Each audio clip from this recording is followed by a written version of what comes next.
Hello everyone. In this video I'm going to show you how you can merge layers using GIMP.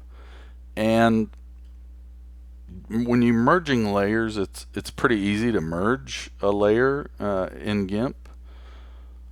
The issue though is if you aren't careful and you don't put some thought into how you're going to do it, you can end up losing some of your effects if you're working on something like a composition. So I'm going to kind of explain that using a composition that I've put together here in GIMP. You'll see that I have a wood texture and I have some text over the top of it.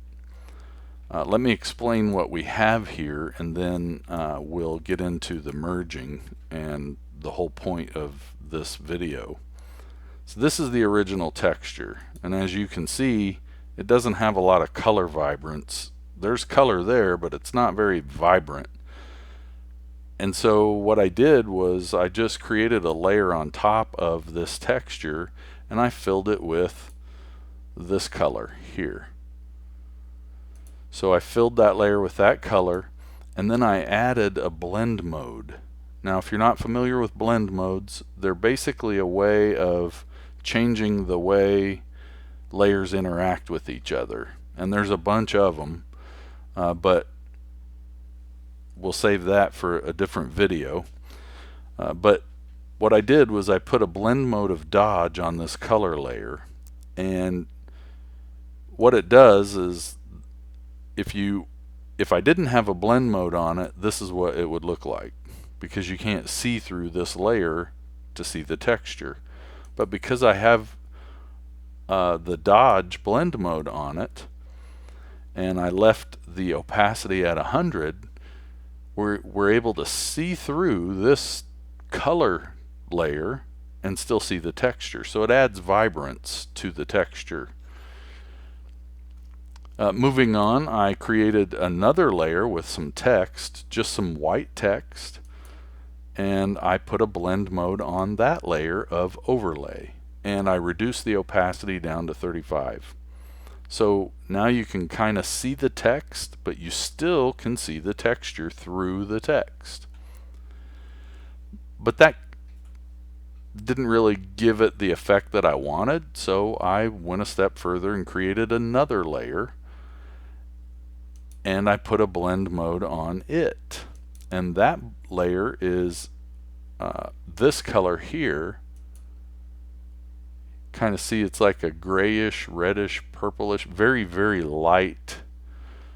There's a faint little bit of reddish purple in there.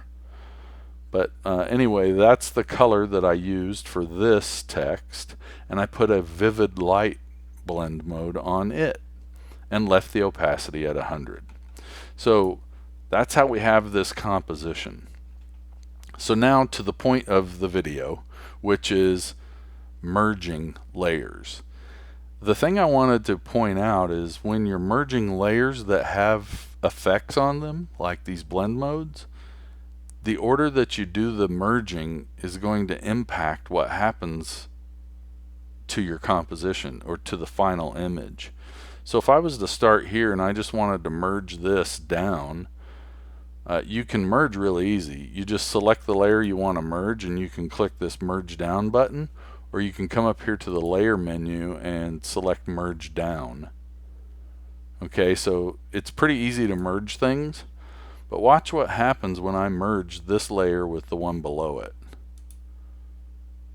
See what happened? We lost the effect, and now we just have a result, but we've lost the way that it looks.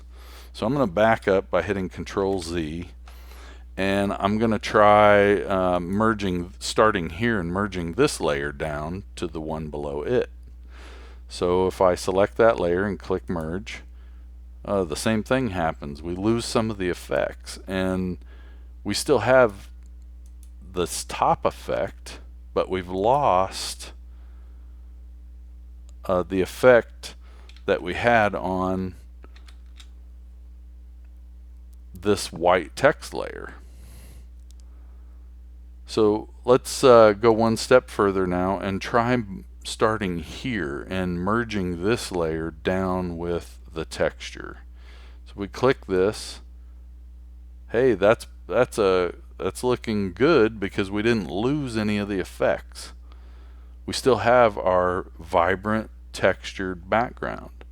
So now let's see what happens if we take this layer and merge it down with the layer underneath. That's looking promising because we didn't lose any effects. And finally, let's see if we can do this one more time and merge the top layer with the one below it. And we can. So we've successfully merged 4 layers, and we merged them in such a way that we got the same thing that we started with before we started merging. And that's the idea behind this demonstration. If you have effects on your layers, you might want to test out the order that you're doing the merging in and merge the layers one at a time. Now in this case, I started from the bottom and worked my way up, and I was able to come out with some results that matched what I was hoping to get. So that might be a good order for you to try when you're thinking about merging. Now all I have to do is just crop this. I could crop this out and then export it, or I could just flatten this layer and turn it into an image and then export it. So that's just kind of a quick demonstration of how you can merge layers using GIMP. I hope that helps, and thanks for watching.